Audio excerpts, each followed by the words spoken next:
तो हम कंप्लीट कर रहे हैं 12th क्लास की फिजिक्स का चैप्टर नंबर 2 स्थिर वैद्युत विभव तथा धारिता, जिसके कुछ भाग हमारे कंप्लीट हो चुके हैं। सभी भागों की प्लेलिस्ट बनी हुई है, वहां से आप उनको वॉच कीजिए ताकि इस चैप्टर का बेसिक आपका कंप्लीट हो सके और उस बेसिक के आधार पर फिर हम कंप्लीट करेंगे आगे वाले भाग। बेसिक अगर हमारा कंप्लीट हो जाता है तो आगे वाले भागों को समझने में ज्यादा प्रॉब्लम नहीं आती है, क्योंकि जब तक हमें उस पॉइंट के बारे में पता ही नहीं होता है, उसका अर्थ क्या होता है, किसके बारे में वो वर्ड हमें बताना चाहता है, ये सब हमें पता ही नहीं होगा तो हम पॉइंट को कंप्लीट करेंगे कैसे। इसलिए पॉइंट से संबंधित बेसिक जानकारी होना अति आवश्यक है। इसलिए आप इससे पहले वाले भाग जरूर देखिए ताकि आपके आगे आने वाले जो भी भाग होंगे उनको आप समझ सकें। तो आज का हमारा जो टॉपिक है वो है समविभव पृष्ठ यानी इक्विपोटेंशियल सरफेस। हमारे पास जो आज का टॉपिक है बिल्कुल ही छोटा शब्द है और एक लाइन में इसकी परिभाषा कंप्लीट हो जाती है, लेकिन इसका अर्थ जो है वो काफी गहराई में पहुंचता है। और एक शब्द जो हमारे पास बन रहा है कि विभव है और वो भी कैसा, समान। अर्थ तो समझ में आ ही चुका है, यानी ऐसा कोई सरफेस हमारे पास हो, कोई सतह हमारे पास है, कोई पृष्ठ हमारे पास में है जिसके प्रत्येक बिंदु पर विभव का मान क्या होता है, समान। तो ऐसे पृष्ठों को हम समविभव पृष्ठ कहते हैं। तो परिभाषा तो हमारी क्लियर हो चुकी है पॉइंट के अनुसार ही, लेकिन अब आपकी ये जो क्लास है वो काफी बड़ी होने वाली है, क्योंकि इस छोटे से शब्द के अंदर काफी गहराई से अर्थ छिपे हुए हैं। उन सब को बाहर निकालेंगे आज की क्लास में। क्या होता है समविभव पृष्ठ, किस प्रकार से बनते हैं समविभव पृष्ठ, इन पृष्ठों में क्या क्या गुणधर्म होंगे, सभी का विस्तार से और बारीकी से अध्ययन करेंगे आज की क्लास में। तो प्यारे दोस्तों, नोट्स आप साथ में बनाते जाइए, बिल्कुल सिस्टम से कंप्लीट करेंगे आज के टॉपिक को और बिल्कुल जीरो लेवल से लेंगे, क्योंकि जितने भी समविभव पृष्ठ हमारे पास आज बनेंगे उन सब का कारण सहित जानेंगे कि ये जो सरफेस इस प्रकार के बन रहे हैं वो ऐसे ही क्यों बन रहे हैं, उन सब के बारे में बिल्कुल डिटेल से और गहराई से अध्ययन करेंगे आज की क्लास में। तो स्वागत है आप सभी का मेरे YouTube चैनल नील का फिजिक्स क्लासेज में।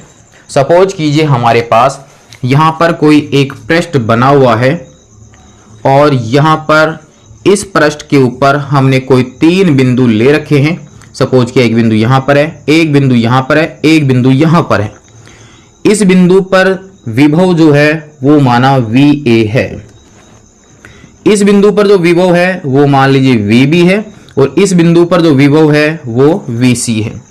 इसका मतलब ये है कि एकांक धनावेश को इस बिंदु पर हम लाते हैं तो वहां पर किया गया कार्य VA होगा, यहां पर VB होगा और यहां पर कितना होगा, VC होगा।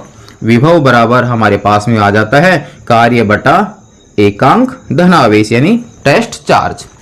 ये हमारे पास में पृष्ठ बना हुआ है और इस पृष्ठ के 3 बिंदु हमने लिए हैं और इस बिंदु पर VA, इस पर VB और VC। तीनों बिंदुओं पर फिलहाल आपको विभव जो है वो अलग अलग दिखाई दे रहा है। तो ये कोई पृष्ठ तो है हमारे पास में, लेकिन इसके बिंदुओं पर विभव जो है वो समान नहीं है।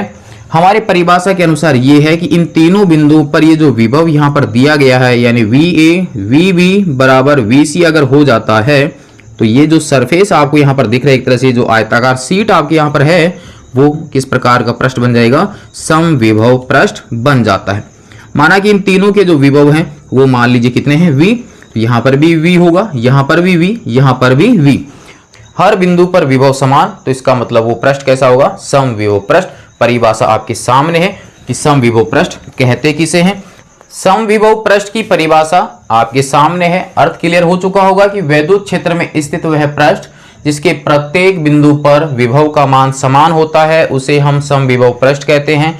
यानी हमारे पास ये कोई सरफेस है जिसके प्रत्येक बिंदु पर विभव का जो मान है वो समान है, तो ऐसे पृष्ठ को हम समविभव पृष्ठ कहते हैं।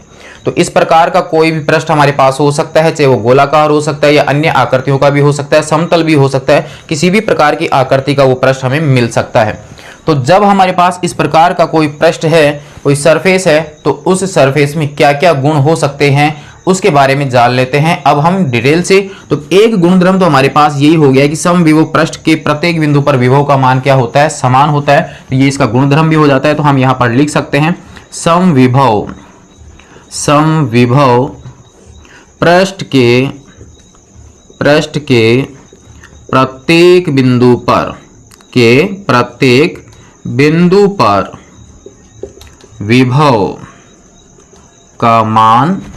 विभव का मान समान होता है। ये इसका एक गुण भी हो जाता है और ये इसकी परिभाषा भी हो जाती है। यानी जब भी कोई समविभव पृष्ठ होगा तो उसके हर बिंदु पर विभव का मान क्या होगा, समान होगा। सेकंड देखिए आप, हमारे पास इस बिंदु पर विभव हमने मान रखा है VA, इस बिंदु पर विभव कितना मान रखा है VB। तो दो बिंदुओं पर जो विभव है तो इन दोनों बिंदुओं के विभव का जो अंतर होगा वो क्या कहलाता है, विभवांतर। दो बिंदुओं के विभव का जो अंतर होता है वो क्या कहलाता है, विभवांतर। तो इसका मतलब यहां पर अगर मैं बात करूं विभवांतर की तो विभवांतर कितना होगा, देखिए VB माइनस VA, B और A बिंदु के जो विभव है उनका अंतर कितना हो जाएगा, VB माइनस VA। अगर ये पृष्ठ समविभव पृष्ठ है तो B बिंदु पर जो विभव है वो कितना है, V। A बिंदु पर जो विभव है वो भी कितना है, V है। तो इसका मतलब विभवांतर कितना होगा, 0 होगा। भाई हमारे पास ये जो टॉपिक है उसके अनुसार इस बिंदु पर विभव मान लीजिए 5 वोल्ट है, इस पे भी कितना रहेगा, 5 रहेगा, इस पर भी कितना रहेगा, 5 रहेगा। कितने भी बिंदु ले लीजिए तो अब हर बिंदु के ऊपर विभव का मान कितना रहेगा, 5। तो दो बिंदुओं के बीच का अंतर कितना हो जाएगा, 0 ही तो होगा। नॉर्मल सी बात है कि जब हमारे पास हर बिंदु बराबर मान के हैं तो उन दो बिंदुओं के बीच में जो अंतर रहेगा वो कितना रहेगा, 0 रहेगा। तो हमारे पास समविभव पृष्ठ अगर हमारे पास में अवेलेबल है तो उसके दो बिंदुओं के विभव का जो अंतर होगा वो हमेशा क्या होगा, 0 होगा। यानी समविभव पृष्ठ के लिए विभवांतर का मान 0 होता है और प्रत्येक बिंदु पर विभव समान है ये हम जानते हैं। तो हम इसको लिख सकते हैं कि V का मान क्या रहेगा, नियत रहेगा। यानी हर बिंदु पर V कांस्टेंट यानी निश्चित होगा। सेकंड हमारे पास हम लिख सकते हैं समविभव पृष्ठ के दो बिंदुओं के मध्य, इन दो बिंदुओं के मध्य विभवांतर 0 होता है। विभवांतर 0 होता है। यानी विभवांतर को मैं दर्शा दूं डेल्टा V से, यानी विभव का अंतर, तो वो हमारे पास में कितना आ जाएगा, 0 आ जाएगा। दो गुणधर्म हमारे कंप्लीट हो चुके हैं समविभव पृष्ठ से रिलेटेड। तीसरा गुणधर्म देखिए, अगर हम बात करते हैं विभवांतर की तो विभवांतर का क्या अर्थ होता है कि वैद्युत क्षेत्र में ही किसी एकांक धनावेश को एक बिंदु से दूसरे बिंदु तक ले जाने में जितना कार्य करना पड़ता है उसे ही कहते हैं हम विभवांतर। तो आप यहां पर देखिए, अगर हम किसी एकांक धनावेश को बिंदु A से बिंदु B तक ले जाते हैं तो इस बिंदु से इस बिंदु तक ले जाने में जो कार्य हमें करना पड़ेगा वही किसके बराबर होता है, विभवांतर के बराबर। तो आप यहां पर देखिए, थर्ड हमारे पास गुणधर्म जो हमारे पास आ जाता है वो यही होगा समविभव पृष्ठ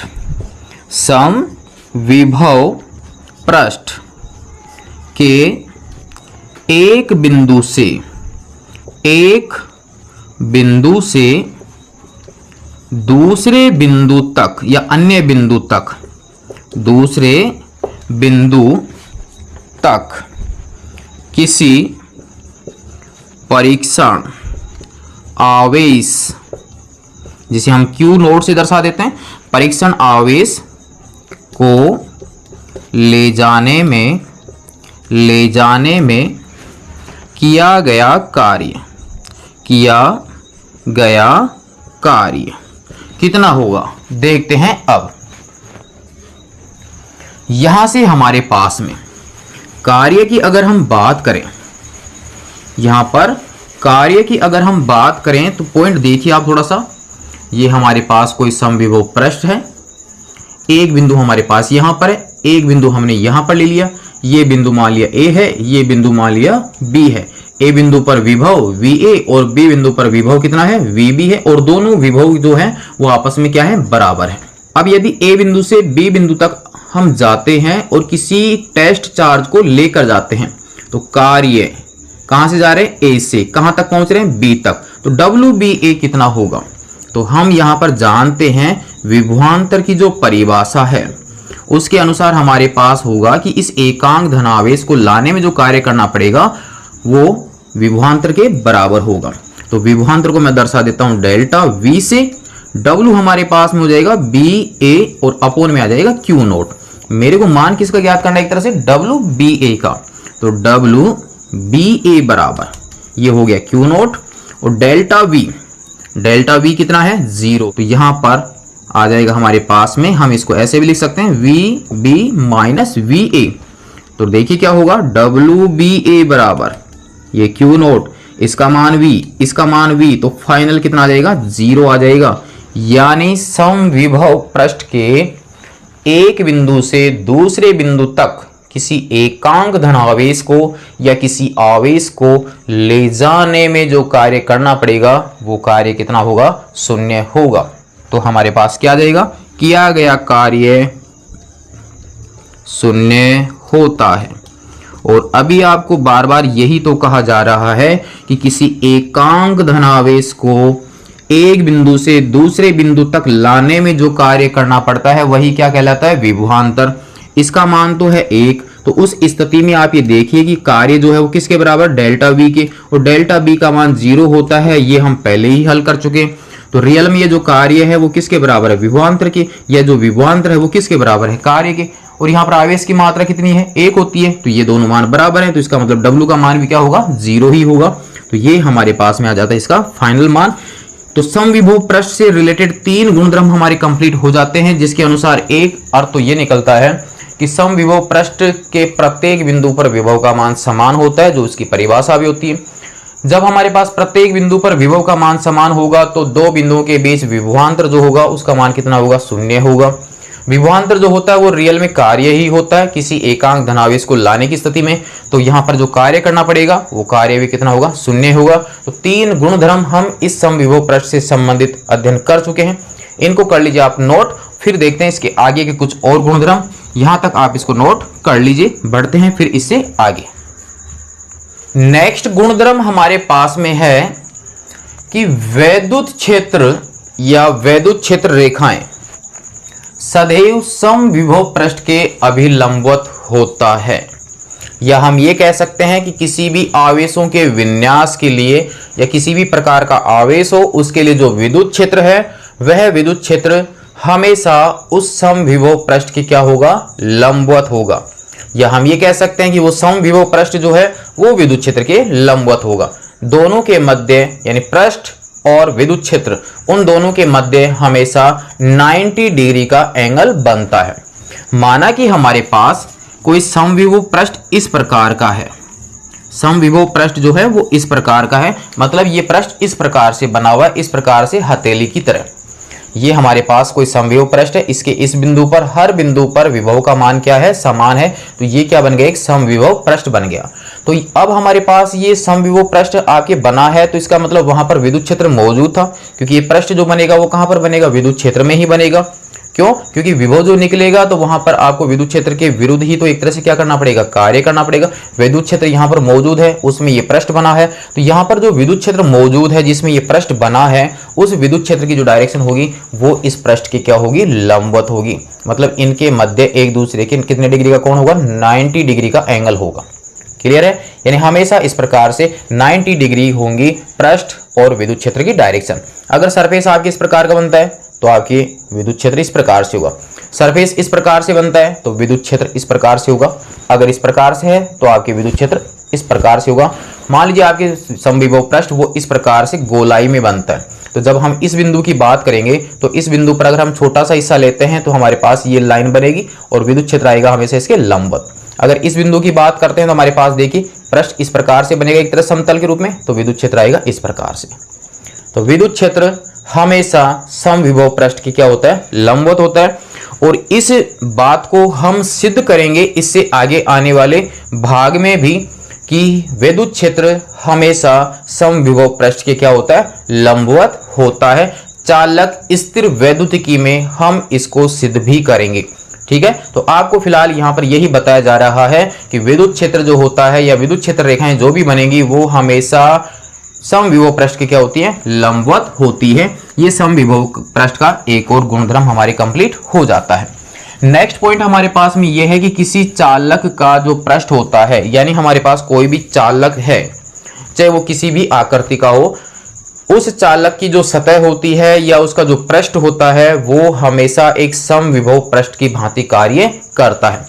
सपोज कीजिए हमारे पास में यहाँ पर एक चालक गोला है, हमारे पास में यहाँ पर एक चालक गोला है और इस गोले की जो त्रिज्या है वो कितने मान ली हमने, r है। जब हमने इस गोले को आवेश दिया, माना कि इसको प्लस क्यू आवेश दिया है, तो यहाँ पर आवेश आ जाएगा और ये आवेश इसके पृष्ठ पर एक समान रूप से वितरित हो जाता है। तो अब हम यहाँ पर ये देख लेते हैं कि जब इसके पृष्ठ पर आवेश है और आवेश की मात्रा q है, तो अब किसी एकांक धनावेश को अगर हम अनंत से लाते हैं और अनंत पर लाकर अगर इस बिंदु पर रखते हैं, तो अब आप ये बताइए इस गोले के पृष्ठ के ऊपर वैद्युत क्षेत्र मौजूद है या नहीं है। चैप्टर नंबर 1 के अनुसार वैद्युत क्षेत्र है और वैद्युत क्षेत्र का फॉर्मूला यहाँ पर जो प्राप्त होता है वो है KQ/R², पृष्ठ के ऊपर विद्युत क्षेत्र। और इसके सरफेस पर तो जो विद्युत क्षेत्र होता है वो मैक्सिमम होता है। तो जब हम यहाँ पर इस प्लस क्यू आवेश को लेकर आएंगे तो ये प्लस क्यू आवेश इसको क्या करेगा, प्रतिकर्षित करेगा, और हम इस आवेश को इस ओर ला रहे हैं, तो हमारे पास प्रतिकर्षण बल इधर लग रहा है, हम जबरदस्ती इधर ला रहे हैं, तो हमें क्या करना पड़ेगा, इस बल के विरुद्ध कार्य करना पड़ेगा। और जैसे जैसे हम आगे की ओर बढ़ेंगे ये प्रतिकर्षण बल का मान बढ़ता जाएगा, इसका मतलब हमें कार्य ज्यादा करना पड़ेगा। तो इस सरफेस के ऊपर जो विभव हमें प्राप्त होगा उसका जो मान होता है वो होता है V बराबर KQ/R, और वो भी कैसा होगा, मैक्सिमम, क्योंकि इस बिंदु पर विद्युत क्षेत्र जब मैक्सिमम है तो हमें मैक्सिमम कार्य करना पड़ेगा उसके विरुद्ध जाने में। क्लियर है। तो इस बिंदु पर वैद्युत विभव है इतना, अगर हम ये बिंदु इस पॉइंट पर लेते हैं तो यहां पर भी विभव इतना ही आएगा, क्योंकि हर पॉइंट से लेकर यानी इसके सेंटर से लेकर यहां तक की जो दूरी है वो r ही आएगी।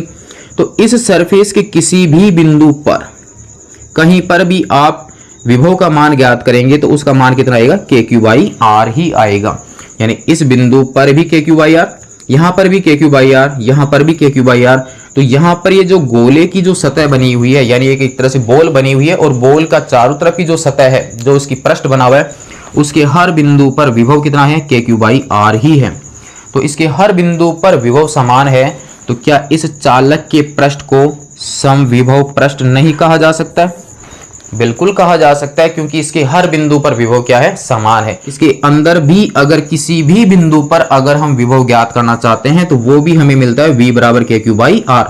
तो इस गोले के संपूर्ण आयतन में विभव का मान क्या है, समान है। तो इस कारण से हम क्या कह सकते हैं कि किसी चालक का पृष्ठ जो है वो किसकी तरह काम करता है, समविभव पृष्ठ की तरह, क्योंकि इसके हर बिंदु पर विभव समान है। साथ में क्या लिखा हुआ है, तथा चालक के संपूर्ण आयतन में यानी इसकी हर भाग में, इसके पृष्ठ पर भी, अंदर भी, हर भाग में विभव का मान क्या है, नियत है, और वो मान कितना है, V बराबर KQ/R। तो अब हमारे पास समस्या ये है कि इसके पृष्ठ के ऊपर तो हमने विभव ज्ञात कर लिया, V बराबर KQ/R होता है, लेकिन इसके अंदर वाले भागों पर विभव ये ही क्यों प्राप्त हुआ, तो ये भी हम सिद्ध करेंगे चालक स्थिर वैद्युतिकी वाले टॉपिक में, क्योंकि वहां पर 5 क्वेश्चन बने हुए हैं और वो क्वेश्चन यही है कि किसी चालक के भीतर वैद्युत विभव का जो मान होता है वो उसके पृष्ठ के बराबर ही होता है, क्यों।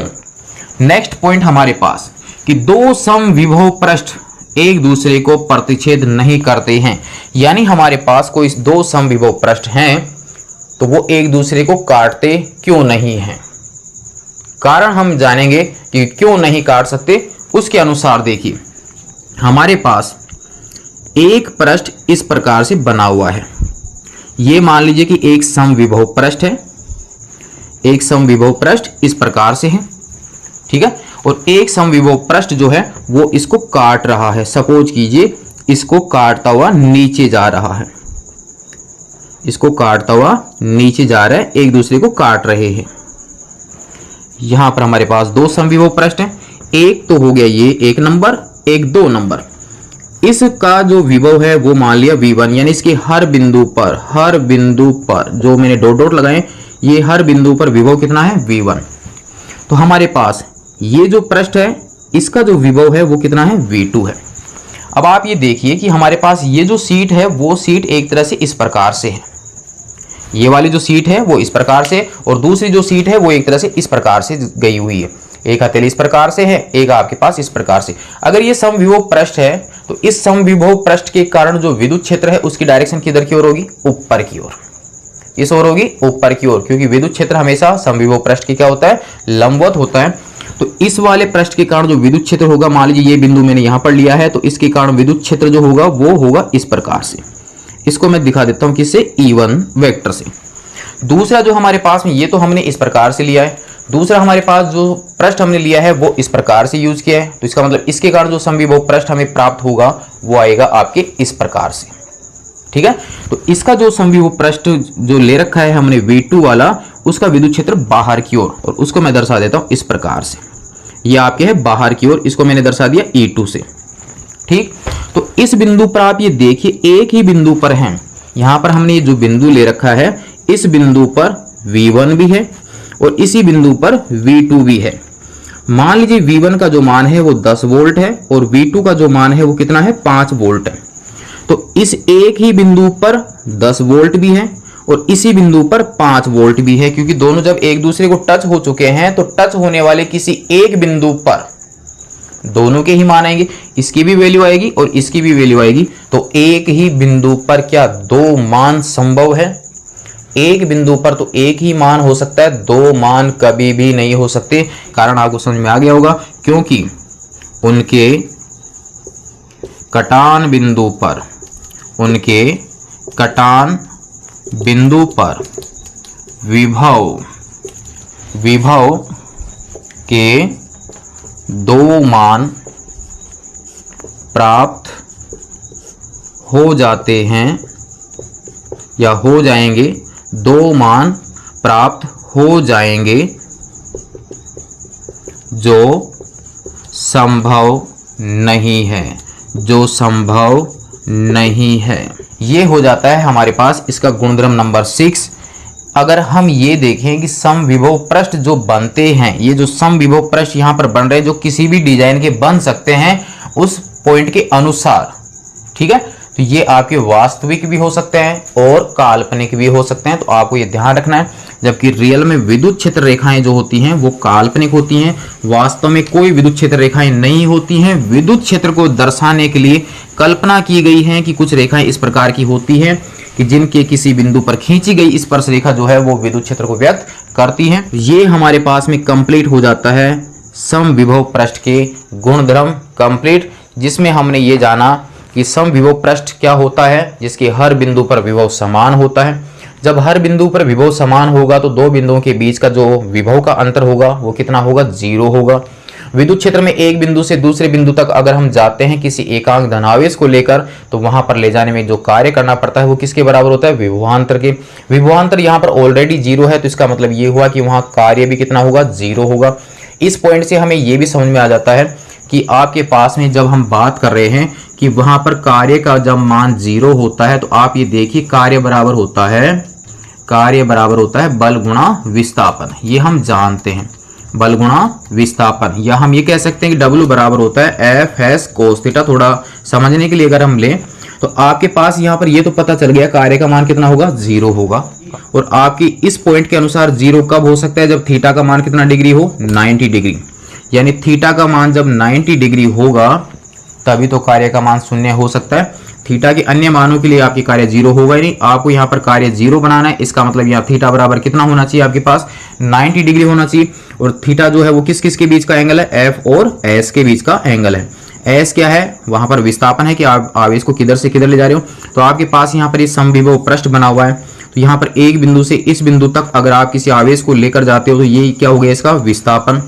क्लियर है। तो विस्थापन आपके पास, जैसे हम यहाँ पर एक बिंदु से यहाँ पर आवेश को ले जाते हैं तो विस्थापन की जो डायरेक्शन है वो तो इस बोर्ड के ऊपर ही होगी। अब आपके पास ऐप की जो डायरेक्शन है वो एस के क्या होनी चाहिए, लंबवत होनी चाहिए, यानी 90 डिग्री पर होनी चाहिए। तो जब आपकी विस्थापन तो बोर्ड पर ही है तो आपकी बल की जो डायरेक्शन होगी वो बोर्ड के क्या होगी, 90 डिग्री पर ही तो होगी। और जिस साइड में बल लगता है उसी साइड में आपके पास विद्युत क्षेत्र होता है। तो कन्फर्म है कि पृष्ठ की लंबवत होती है हमेशा विद्युत क्षेत्र की दिशा। समझ में आ चुका होगा मेरे हिसाब से, दोबारा समझ लीजिए। यहाँ पर कार्य का मान क्या होगा, समविभव पृष्ठ के लिए 0 होगा। कार्य बराबर होता है बल गुणा विस्थापन, यानी कार्य बराबर हो गया बल विस्थापन और कोस थीटा। थीटा बराबर कितना हो कि आपके पास कार्य 0 हो। थीटा आपकी जब 90 डिग्री होगा तब कार्य का मान 0 होगा। थीटा जो है वो किस किस के बीच का कोण है, एफ और एस के बीच का कोण है। एस जो है वो उस आवेश को ले जाने में जो रास्ता तय किया जाएगा उस रास्ते को विस्थापन कहेंगे। तो हम यहाँ पर एकांक धनावेश को या परीक्षण आवेश को इस बिंदु से इस बिंदु तक ले जाते हैं तो हमें ये तो पता चल गया कि विस्थापन जो है वो इस बोर्ड पर ही रहेगा एक तरह से। तो इसका मतलब एफ जो है या तो इसके ऊपर की ओर होगा या पीछे की ओर होगा। ये पृष्ठ आपके पास इस प्रकार से है तो हम आवेश को तो ऐसे ही ले जाएंगे ना, इसी सतह के ऊपर ले जाएंगे। तो आपके पास बल जो होगा या तो ऊपर की ओर या किस ओर होना चाहिए, नीचे की ओर, क्योंकि पृष्ठ के हमेशा बल और विस्थापन जा रहा है इस साइड में, बल जाएगा इस साइड में, एक दूसरे क्या होनी चाहिए 90 डिग्री पर। और जिस साइड में बल होगा उसी साइड में किसकी दिशा होगी, ई की। तो कन्फर्म है कि आपके पास विद्युत क्षेत्र जो होगा वो हमेशा पृष्ठ क्या होता है, लंबवत होता है।